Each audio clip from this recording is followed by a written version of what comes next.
Okay guys, the common tendency that we're gonna be talking about today, I'm gonna call it walking through the park. Or it would be the same analogy as somebody in golf trying to hit a putt as they're walking. I think there's this big myth in pickleball that a lot of players are saying that you have to hit a third shot and run. And I think there's a couple different things there, but keep in mind that I think players who tend to get a little greedy with their ball trajectory on their third shot drop usually tend to rush in transition, usually tend to really not trust themselves in the scramble zone. All in all, it's just very difficult to be consistent with your drop when you're only banking on a third shot. So there's nothing wrong with trusting the transition zone and hitting a fifth and a seventh. And then also too, from the returning side, know that people are starting to get a lot more aggressive on their fourth and on their sixth shot. So with that, it puts more pressure on the serving side and it makes it tougher to get in. So I think the other thing is why we might walk. One side of it is, we're moving because we're just rushing to get to the kitchen line. The other side that I've seen with some of my lower level students is they're just so indecisive. They know they're supposed to get forward, but they're just kind of moseying on up and they're forgetting to split step. And remember, the split step is so important because once we're balanced, we can take a direct angle to the ball, even when it's to the side of us. When we're still moving, in order for us to collect balls that are to the side, we've got to round our corners, which really hurts our balance and makes our consistency go way, way down. So just keep in mind that if you're going to be successful in transition, understand that as a server, you're actually on defense. So with you being on defense, you need time in order to neutralize. Time usually adds up to getting comfortable in the transition zone. So just don't be afraid to take more time and to gather yourself as you're working in the transition zone. Okay guys, first drill here. I'm acting as a student. I'm gonna be in the transition zone. Coach Kyle is acting as a teacher. He's gonna be at the kitchen line. Coach Kyle is gonna be cooperative.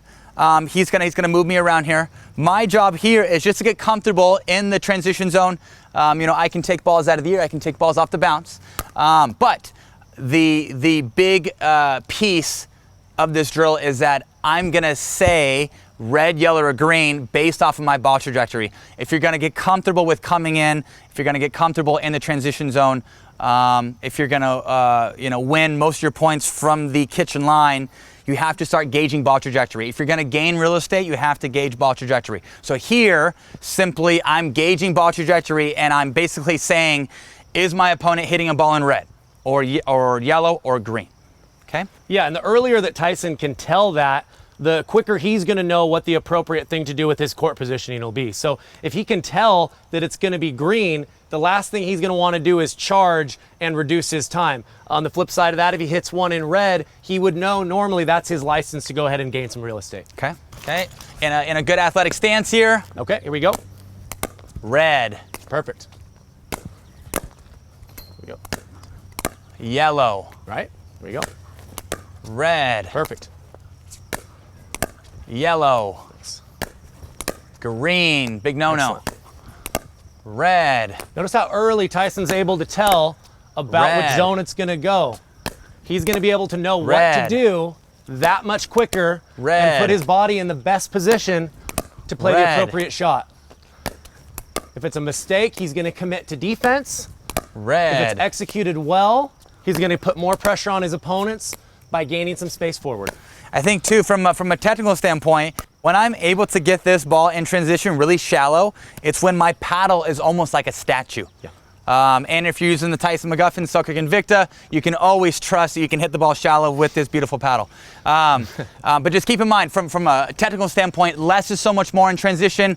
Not only am I gauging my technique, but I'm seeing what sort of pace is coming at me. Obviously, if Kyle hits a ball pretty hard, it's got a lot of pace, I'm probably just gonna leave my paddle like a statue, sorry. I'm gonna maybe even do less. Okay. Obviously, if Kyle doesn't put as much pace on the ball and I'm in transition, I may have to push out a bit more. So I'm gauging my overall finish off of how much pace is coming at me. So next variation here, second drill. I'm not going to be labeling my balls red, yellow, or green. I'm going to be obviously looking at ball trajectory, but more so, I am slinking from the baseline up to the transition zone, and then I'm going to slinky back. Okay, as I'm slinkying, I'm gonna break down, get organized, find my most athletic self right before my opponent makes contact. I would say biggest piece in this exercise is breaking down and getting yourself to a stationary position right before contact.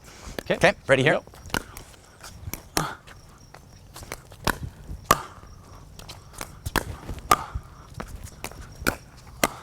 Sorry, No go worries. go ahead.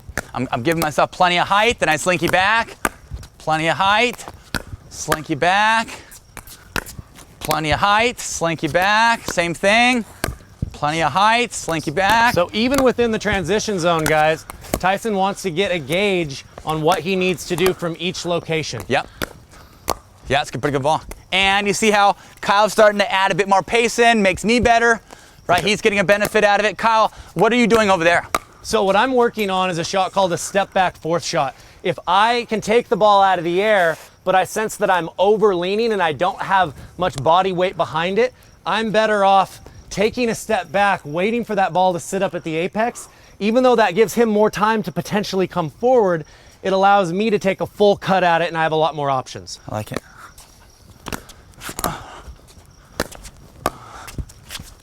That'd be a step back four. It's a good ball. Now I like it, I like it, I like it. Here we go. Let's go back. Ready? Okay, back in. Nice. There it is. Very good. Third drill here.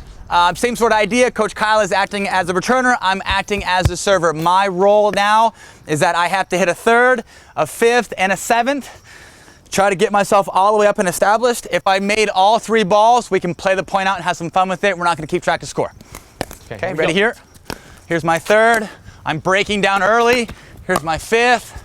Breaking down. Here's my seventh, and we're live. All right, buddy. Is this the Franklin or the Dura?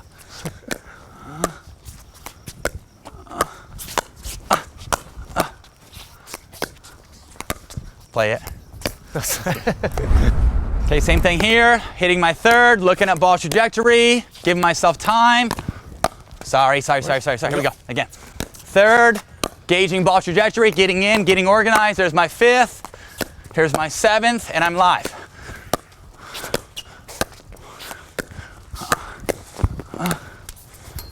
Yes. Play it. Saved me. All right, let's do one more here. All right. Looking to do a third and fifth and seventh. And just know, yes, Tyson could probably get in earlier if he was only trying to be competitive, but he's making sure that he hits all those pit stops or those checkpoints to get something out of the drill. Right. Here we go. Third, fifth, seventh, and I'm in. Play it out.